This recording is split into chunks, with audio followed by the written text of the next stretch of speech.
महात्मा उपासक डॉक्टर सोहनराज तातेड़ पुनरुत्थान और आत्मविज्ञान के बाद अब ला रहे हैं सनातन सत्य, जैसी दृष्टि वैसी सृष्टि, कुदरत, कुदरती रचना एवं कुदरत के कानून से शाश्वत सुख की प्राप्ति। लॉगिन करें www.drsohanrajtated.com, YouTube channel doctor Sohanraj Tated, play store से डाउनलोड करें mobile app doctor Sohanraj Tated. ओम शांति प्रभो, जय शांति प्रभो, पार्श्वनाथ महावीर प्रभो। ओम शांति प्रभो, जय शांति प्रभो, पार्श्वनाथ महावीर प्रभो। ओम शांति प्रभो, जय शांति प्रभो, पार्श्वनाथ महावीर प्रभो। हे मेरे भीतर विराजमान शुद्ध आत्मा भगवान, मुझे ऐसी शक्ति जागृति दो कि मेरा राग द्वेष हर क्षण घटता रहे, मेरा समभाव बढ़ता रहे, मैं किसी के दोष नहीं देखूं, मेरे द्वारा किसी को दुख न हो, मैं किसी के प्रति बुरे भाव न रखूं, मेरे मन के अंदर किसी के प्रति अभिप्राय ओपिनियन की भावना न आवे, मुझे हर जन्म में मोक्ष के कर्म मिले, मुझे हर जन्म में ज्ञानी पुरुष सद्गुरु मिले और मुझे ऐसी शक्ति दो, जागृति दो, आशीर्वाद दो। भाई और बहनों, मातृशक्ति को नमन। आज का हमारा व्यवहार जगत का बहुत सुंदर विषय है कि मेहनत की कमाई से पाप नहीं करें। देखिए, व्यक्ति गृहस्थी होता है, उसको जीविकोपार्जन करना पड़ता है, उसको वह कंचन कामिनी से अच्युत नहीं रह सकता। इसीलिए कहा गया है कि जो गृहस्थी है वह बिना कौड़ी का है, बिना धन का है, तो वह एक भी कौड़ी का नहीं, यानी उसका कोई मूल्य नहीं है। और जो साधु सन्यासी होता है, जो कंचन कामिनी मुक्त होता है, वो अगर कौड़ी रखता है तो वह भी एक कौड़ी का नहीं। इसका अर्थ है उसका कोई मूल्य नहीं है, वो सन्यासी नहीं, वो भगोड़ा है।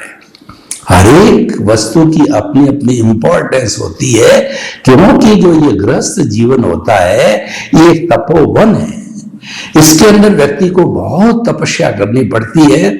और सबसे बड़ी बात है कि जो उसका परिवार होता है, जो उसके बच्चे होते हैं, जो उसे माता पिता होते हैं, उसका भरण पोषण करना होता है।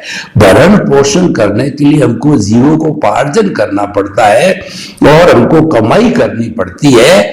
कमाई करने के अनेक अनेक रास्ते होते हैं।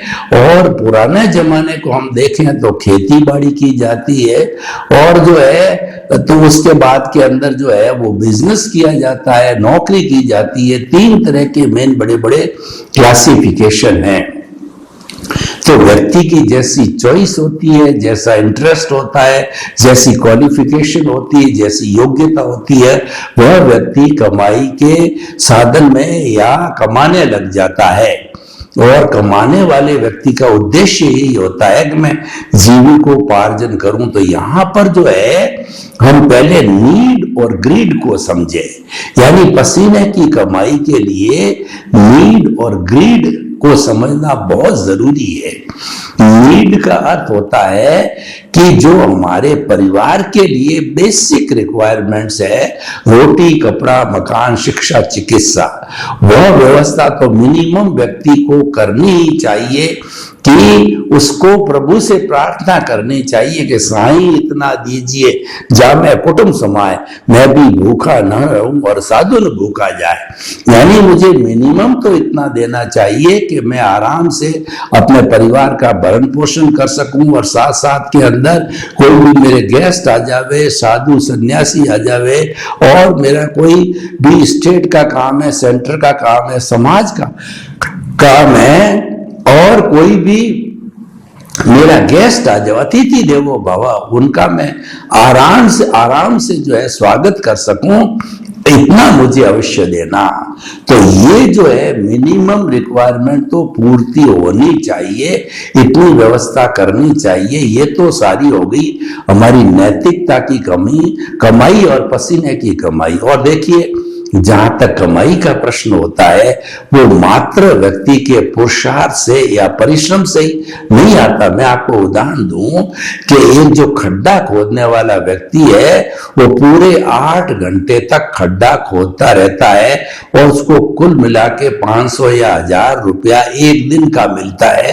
क्यों? 8 घंटे से ज्यादा तो कर नहीं पाएगा, थक जाता है। और उसकी तुलना के अंदर एक बिना पढ़ा लिखा व्यक्ति, भाग्यशाली व्यक्ति, वो सिर्फ जो है अपनी गिद्दी पर बैठा रहता है और वो शेयर का काम करता है या ऐसा प्रॉफिटेबल लेने देने का काम करता है, प्रॉफिटेबल के एक दिन के अंदर ही वो हजारों लाखों रुपए कमा लेता है। तो ये कैसे होता है? व्यक्ति तो दोनों बराबर है। परिश्रम की बात करें तो गिद्दी पर बैठे हुए सेठ ने तो कोई भी परिश्रम किया ही नहीं, वो बेचारा जो है हार्ड मेहनत से करता है। तो कमाई का जहां तक प्रश्न है, ये व्यक्ति के पुण्योदय से मिलती है। और अगर हम सनातन सत्य को देखें, हम कुदरती रचना और कुदरत के कानून को देखें, तो हम जो पिछले जन्म से टेप रिकॉर्ड करके लाते हैं, हम जो स्क्रिप्ट लिख करके लाते हैं, या जो हमारे मन वचन का है कि जो बैटरियां जो है हम भाव मन के द्वारा चार्ज करके लाते हैं, इस जन्म के अंदर वो 9 कर्म द्रव्य कर्म के माध्यम से डिस्चार्ज बनती है सारी चीजें, और उसी के अनुरूप हमें सब फल मिलता है प्रारब्ध और उदय के अधीन। और हमारी कोई स्वतंत्रता नहीं इस जन्म के अंदर कि हम एक अतिरिक्त भी सांस ले सके। अतिरिक्त सांस का अर्थ यह है कि जो हमारा आयुष्य पिछले जन्म में फिक्स होकर के आया है, वो आयुष्य सांसों में कन्वर्ट होता है। और वो सांसें जब संपन्न हो जाती है 70 साल 80 साल के अंदर, तो फिर वो एक सांस भी अतिरिक्त लेने की उसकी स्वतंत्रता नहीं है, जिसको कहते हैं कि लास्ट ब्रीथ बोलते हैं। अंतिम सांस ले ली तो उसके बाद एक भी सांस लेने की उसकी स्वतंत्रता नहीं है। यानी कि ये तो मैकेनिकल मोड है। जो हमारी प्रतिष्ठित आत्मा डिस्चार्ज है, वो मैकेनिकल मोड है, वो यांत्रिक है, वो कुदरत के कानून से चलती है और रेगुलर डिस्चार्ज हो जाती है। उसके अंदर हमारा कोई भी कानून नहीं चलता। ये बात तो सही है, लेकिन फिर भी हम देखते हैं कि हमारे परिवार का अच्छा भरण पोषण हो गया और हमारे पुण्य से जो है, देखिए, पहले पसीने की कमाई का अर्थ नैतिकता से कमाया हुआ धन, honesty is the best policy से कमाया हुआ धन है, वह पसीने की कमाई होती है। दूसरे को चूस करके, धोखाधड़ी करके और दूसरे के साथ अन्याय करके जो अतिरिक्त इनकम करते हैं, वो अनैतिकता की कमाई होती है।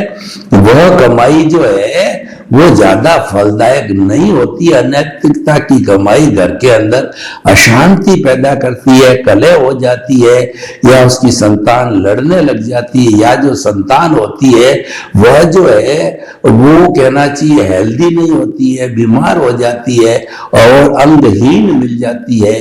तो ऐसी बहुत सी चीजें हैं जो अनैतिकता से जुड़ी हुई है। तो हमें कुल मिला के पसीने की कमाई का अर्थ है कि जो हमारे सामने, हमारे जो समाज ने जो नैतिकता स्थापित की है, उसका उपयोग करते, जो एथिक्स बनाए, जो लॉज बनाए हैं, उनके उपयोग से हम कमाई करें, तो वो हमारी पसीने की कमाई कहलाती है।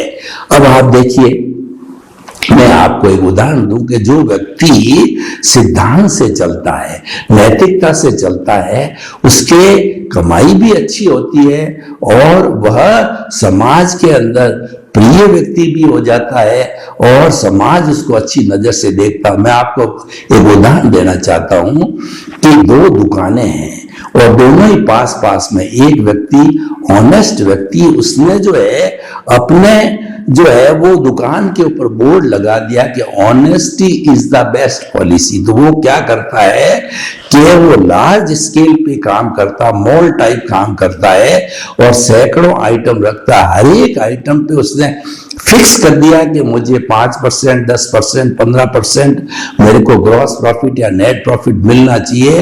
तो परचेज रेट के ऊपर 10%, 5% बढ़ा करके वह जो है सेल रेट आ जाती है, तो वो प्रिंट हो जाती है सेल रेट उस आइटम के ऊपर। कोई भी आओ, बच्चा हो, लेडीज आओ, पढ़ा लिखा हो, अनपढ़ आओ, गांव का व्यक्ति आओ, फिक्स रेट है और दी जाती है। और वो क्वालिटी से भी कंप्रोमाइज नहीं करता। क्वालिटी का अर्थ ये रखनी, सब तरह की क्वालिटी होती है, क्योंकि हमारे समाज में सब तरह के लोग होते हैं, हैवी क्वालिटी, मीडियम क्वालिटी और लो क्वालिटी।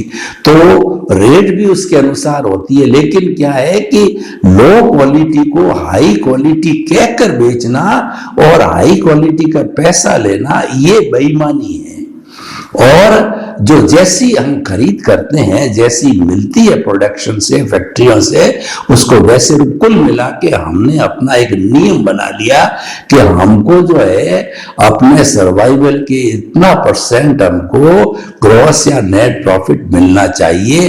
तो ये honesty is the best policy. ये नैतिकता की कमी जो है, नैतिकता की कमाई और पसीने की कमाई। एक दूसरा व्यक्ति जो कि पास में दुकान लगा रखी है, तो वो क्या करता है कि 2 गुना 3 गुना जो कोई भी कस्टमर आता है, जैसा जो है वो जैसा कस्टमर का जैसा जो कस्टमर देखता है वैसा वो रेट कर देता है, नेगोशिएशन करता है।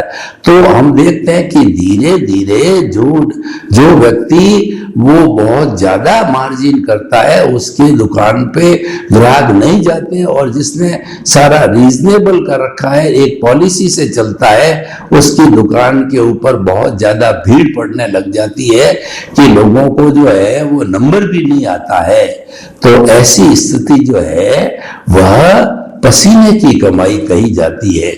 हमने पसीने की कमाई करके अपने परिवार का भरण पोषण किया, उसके बाद भी कुछ बच रहा है, तो उस बचे हुए को पसीने की कमाई से जो है वो पाप का अर्जन न करें।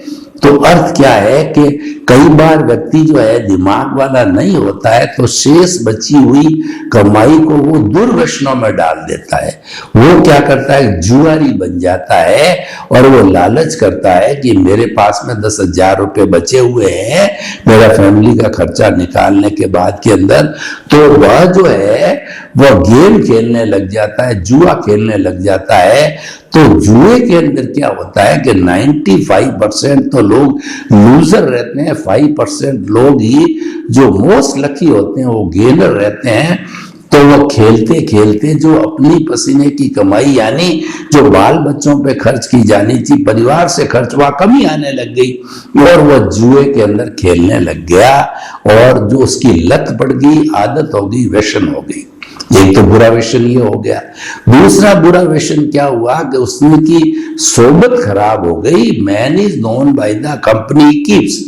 व्यक्ति जो कंपनी से पहचाना जाता है, तो उसने अच्छा पैसा कमाना चालू किया तो कुछ गलत लोगों की संगत में पड़ गया और वो शराब है, गांजा है वगैरह ऐसी चीजें लेने लग गया। तो अब देखिए, उधर उसकी दुकान जो का व्यवस्थित मैनेजमेंट नहीं कर पाया, इधर वो व्यसन का सेवन करने लग गया। तो व्यसन का सेवन करने का उसकी हेल्थ बिगड़ने लग गई, और जो उसके पैसे का जो कहना चाहिए मैनेजमेंट, वह सब बिगड़ गया। और क्योंकि उसने अपनी पसीने की कमाई को जो है पापकारी प्रवृत्तियों में लगा दिया। पहली प्रवृत्ति जो वो कर रहा था जुआ, पापकारी। दूसरी जो शराब पिया हुआ था, पापकारी। इस तरीके से पापकारी वस्तुएं और भी जहाँ हिंसा का काम होता है और वहां पे कई गुना प्रॉफिट ज्यादा होता है, जैसे गुटखा है, बीड़ी है, सिगरेट है, भांग है, गांजा है, उसके अंदर लगाता है मार्जिन बहुत ज्यादा होता है। और दूसरा स्मगलिंग का सामान होता है, टैक्स चोरी का सामान होता है, उसमें लगाने लग गया। तो ये सारा क्या है कि पाप की जो है, पाप में इन्वेस्टमेंट हो गया। आप देखिए, आप पाप करोगे और पाप के फल पाप मिलेगा, पुण्य करोगे तो पुण्य का फल पुण्य मिलेगा।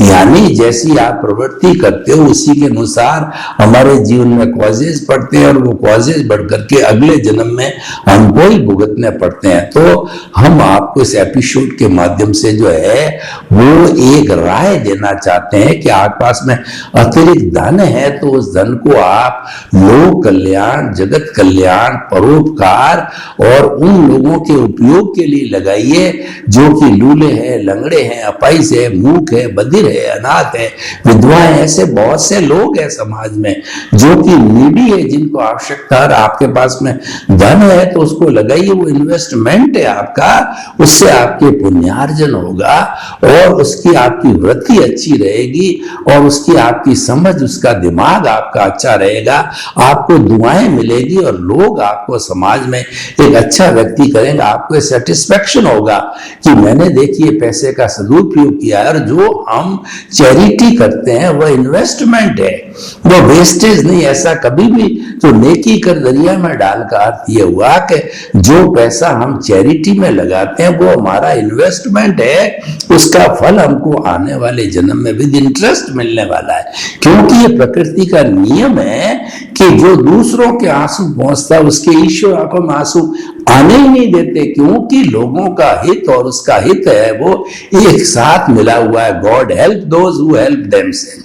ईश्वर उसकी मदद करते हैं जो अपनी मदद करता है। ऐसा कभी नहीं होता है कि व्यक्ति सोया रहता और ईश्वर आके उसकी मदद कर देगा, नहीं करेगा। ईश्वर तो मदद करता है। चरे वेती हम चलते रहे, कारवां बनता रहा और चलने वाले को नमन किया जाता है, उसी को ईश्वर हेल्प करते हैं। व्यक्ति चलता है और उसका मिशन सही है तो उसके एक कदम के साथ में हजारों लाखों कदम मिल जाते हैं। महात्मा गांधी को देखिए, स्वामी विवेकानंद, दयानंद सरस्वती, राजा राम मोहन राय, कबीर जी, रसकान जी, जितने भी तुलसीदास जी, वाल्मीकि जी को देखिए कि ये एक कदम चले। उनके अन्यायी जो भगवान राम, कृष्ण, महावीर, इन सबको, तीर्थंकरों को देखिए, जब वो चलते थे तो समोषण लगता था, क्योंकि उनकी वृत्ति सही थी, उनका चिंतन सही था, वो करुणाशील थे, वो अच्छा काम करते। और ऐसे ही जो है वो लोगों को नमन किया जाता है, पूजनीय होते हैं। तो हम ये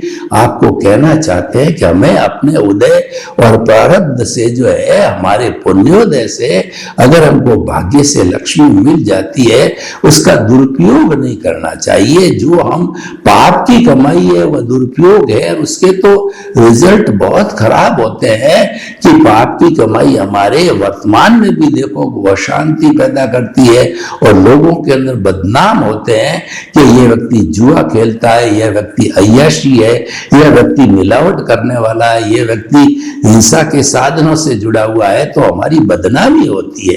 बद अच्छा बदनाम बुरा। व्यक्ति को कभी भी समाज के अंदर बदनाम नहीं होना चाहिए। बदनाम व्यक्ति कब होता है? जब उसका चरित्र गिर जाता है। ऐसा कहा जाता है कि if wealth is lost nothing is lost, if health is lost something is lost, if character is lost everything is lost. हमारे जो समाज के कुछ मापदंड है कि अगर पैसा तो हाथ का मैल है, अगर चला गया और जिंदे रहे तो फिर कमा लेंगे, और अगर हेल्थ जो खराब हो जाती है होनी नहीं चाहिए। हमको योगा और अपनी लाइफ स्टाइल को संयमित रखना चाहिए, श्रम और श्रम की संस्कृति से चलना चाहिए। हमारी लाइफ खराब होनी नहीं चाहिए, लेकिन हो जाती है तो हम मेडिसिन से, डॉक्टर से परामर्श लेकर के पुनः स्वास्थ्य हो जाते हैं। लेकिन अगर हमारा चरित्र का धब्बा है वो बहुत मुश्किल है धोया जाना, और धोया भी न जाए हम कह नहीं सकते।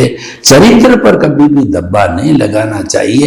इसीलिए कहा गया बद अच्छा बदनाम बुरा, कि आपकी शक्ल चाहे काली है, चाहे ऊंची नीची है, लेकिन आपको बदनाम नहीं होना है। लोगों की नजरों से नहीं गिरना है, माता पिता की नजर से नहीं गिरना है, परिवार के सदस्यों की नजर से नहीं गिरना है। और नजर से व्यक्ति कब गिरता है? जब वो अपना जो है वो पाप की ओर अग्रसर हो जाता है, अपनी कमाई को पाप पे लगता। हम आपको ये बताना चाहते हैं कि गृहस्थ जीवन के अंदर धन का होना आवश्यक है और ये जरूरी नहीं है कि व्यक्ति के पूरे जीवन के अंदर एक से दिन चले और एक सी कमाई हो। तो हम दिन के अंदर भी देखे हैं कि कभी धूप होती है, कभी छांव होती है, यानी समय परिवर्तनशील है, ये बदलता रहता। हमारे कर्मों का उदय भी बदलता रहता। तो हम ये कह नहीं सकते कि हर क्षण के अंदर हम एक से रहेंगे, हम अच्छे खाते पीते रहेंगे। तो उसके लिए क्या करें? उसके लिए आपको सेफ्टी करनी है। हमारे पारिवारिक जीवन में, गृहस्थ जीवन के अंदर उसके लिए बचत, जो हमारे पुराने बुजुर्ग लोग हैं वो बचत पर बहुत ध्यान दिया करते थे। और पहले लोग ऐसा सिद्धांत करते थे, मैं 4 रुपया कमाता हूं, तो ऐसी कहानी आती है, व्यक्ति 4 रुपया कमाता था, 1 रुपया अपने बच्चों के भरण पोषण पे लगाता, 1 रुपया माता पिता के भरण पोषण पे लगाता था, और 1 रुपये का जो है वह परोपकार करता था, और 1 रुपया नेकी कर दरिया में डालकर ये हुआ कि वो अगले जन्म की कमाई के लिए वो गुप्त दान किया करता था, चैरिटी किया करता। तो वो इन्वेस्टमेंट है। तो हमें भी अपने जीवन में इन सब चीजों को प्राप्त करने के लिए सेविंग माइंडेड होना चाहिए, कोई भी व्यक्ति हो। और देखिए, पुण्यशाली भाग्यशाली तो बहुत कम लोग होते हैं कि करोड़ों अरबपति जो है, कितने के हिंदुस्तान के अंदर या हमारे जो शहर के अंदर कितने लोग होते हैं, बहुत लिमिटेड लोग होते हैं। उनकी बात छोड़िए, सामान्य व्यक्ति जो गृहस्थी होता है वह क्या है, हैंड टू माउथ रहता है, उसके बहुत ज्यादा कमाई नहीं होती है। ऐसे लोगों का, और वो संख्या में ज्यादा है, ऐसे लोगों का हम सोल्यूशन देखें तो उनको क्या होना चाहिए। मान लीजिए एक व्यक्ति जो है मंथली 10,000 रुपए कमाता है, तो उसे अपने परिवार के जितने 2, 4, 5 सदस्य है, वो सबको अपनी स्पष्ट बात कहनी चाहिए कि मैं ईमानदार व्यक्ति हूं, मैं पाप की कमाई नहीं करता हूं, और मेरे को 10,000 रुपए मिलते हैं, 10,000 रुपए मैं आपको देता हूं। मैं आपको एक सुझाव देता हूं कि 1,000 रुपया जो है इसमें से बचत होनी चाहिए। 5 हम व्यक्ति हैं, तो 5 व्यक्ति के 200 रुपए जो है हम सेविंग के अंदर डाले, बैंक अकाउंट में डालो, चाहे पीपीएफ में डालो, चाहे म्यूचुअल में डालो, सबके अकाउंट खोला करके इक्वल डिस्ट्रीब्यूशन करके, चाहे एलआईसी में डालो, तो वो डाला जाता है। तो वो सेविंग होनी चाहिए। तो ये जो सेविंग है ये व्यक्ति के बहुत बड़ी काम आती। बच्चा जन्म लेते ही अगर आपने हर एक अपना अकाउंट खोला, तो जो बड़ा 21 साल का 25 साल का होता है, तो वो लाखों रुपए उससे जुड़ते जुड़ते, ब्याज से जुड़ते जुड़ते वो सेल्फ सफिशिएंट हो जाता है। उसकी पढ़ाई के लिए, शादी के लिए आपको किसी तरह का जो है और नहीं आता, और खुद के लिए भी आप जो है एक तरीके इतना पैसा आपके जब 60 वर्ष के हो जाते हो, तो आपको एकदम पेंशन रूप में रेगुलर पैसा उसके ब्याज से मिलने चला था। तो ये कॉन्सेप्ट कब आता है कि व्यक्ति पैसा पाप की कमाई में नहीं डालता। पर नॉर्मल व्यक्ति क्या होता है, किसी का खेत बिक गया, किसी का मकान बिक गया, तो वो लोग जो कि पैसे को पचा नहीं सकते हैं, वो फिर क्या उल जुलूल काम करते हैं, वो पाप के काम करते हैं। वो क्या करते हैं, नई नई गाड़ियां ले लेते हैं, लोगों से लड़ाई करते हैं, झगड़ा करते हैं, शराब पीना सीख लेते हैं, जुआ खेलना सीख लेते हैं, अहंकार में आ जाते हैं। और जो व्यक्ति जिस समय व्यक्ति के अहंकार का उसके जीवन में जन्म हुआ, इसका मतलब आप मान के चलिए उस व्यक्ति का उस क्षण से पतन हो जाता है। हमको सबसे डुबाने वाला तत्व है वो अहंकार का तत्व। और अहंकार भी क्या है कि जो हमारे पद प्रतिष्ठा धन दौलत से प्राय आ जाता है। बहुत से ऐसे राजा जनक जैसे विदे बहुत कम होते हैं, राजा राम जैसे कम होते हैं, कृष्ण जैसे कम होते हैं कि उनको अहंकार न आए। तो हम ये क्या कहना चाहते हैं आपको कि हमारे जीवन का संबंध है हमारी जीविका से, हमारे धन से बहुत है, क्योंकि धन एक साधन है। हम ये नहीं कहते हैं कि जो है ये धन, जो आप धन को समर्पित हो जाओ, यानी पैसे को माँ बाप समझोगे, स्वार्थी हो जाओगे कि मुझे माँ बाप की कोई जरूरत नहीं है, और दुनिया के अंदर पैसा अपना घर भरते रहो, तो ऐसे स्वार्थी लोगों का भी समाज के अंदर कोई स्थान नहीं होता। वो समाज का ऋण नहीं उतार सकते। अगर आपके पास में सही रूप से वो पाप में इन्वेस्टमेंट मत करो और आपके पास में बचत नहीं है, सरप्लस पैसा नहीं है, कोई बात नहीं, आपने अपने घर का भरण पोषण किया, माँ बाप का भरण पोषण किया, यहां तक भी अच्छा है। तो हम आपको सभी ये सूत्र दे रहे हैं। और दूसरा देखिए कि ये जो है ना, ये जीविकोपार्जन का संबंध है हमारे आध्यात्मिक जगत से भी है। जो हमारे लक्ष्मी जो है वो नैतिकता से आती है, वो हमारे जीवन में शांति लाती है, हमारा आध्यात्मिक जीवन अच्छा रहता है। भगवान के जो भजन के अंदर, मंदिर जाने के अंदर, माला फेरने के अंदर हमको जो है वो हमारा मन लगता है। और दूसरा देखिए, जब व्यक्ति शांत होता है तब कोई भी प्लानिंग करता है। और बिना वो किसी को तो अपना पेट भरने को भी व्यवस्था नहीं है, तो वो बेचारा क्या करेगा? भूखे भजन न होए गोपाला, लो तोरी कंठी लो तोरी माला। तो कम से कम बेसिक नीड पूरी होने के बाद में व्यक्ति चिंतन करता है, वो ज्ञान लेता है और ज्ञान की प्राप्ति करके वो सनातन सत्य को समझता है। देखिए कि जो आपके जो नैतिकता की जो कमाई आती है और आप जो है पसीने की कमाई को पाप के अंदर जो है वो इन्वेस्ट नहीं करते हो, तो आपका दिमाग शांत होता है और आप अपने जीवन की प्लानिंग भी करते हो।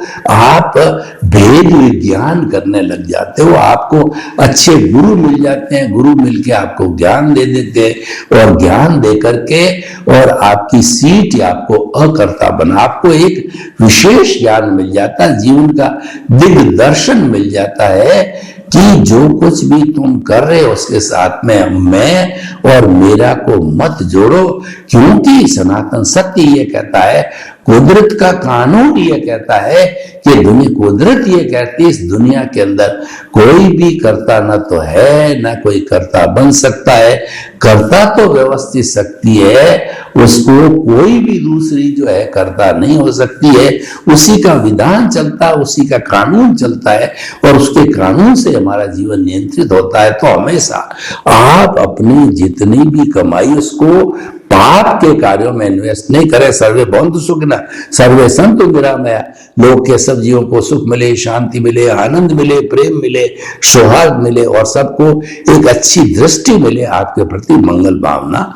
ओम शांति।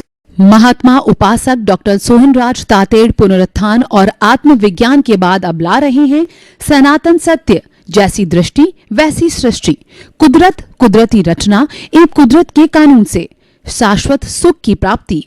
लॉग इन करें www.drsohanrajtated.com। YouTube channel doctor Sohanraj Tated, play store से डाउनलोड करें mobile app doctor Sohanraj Tated.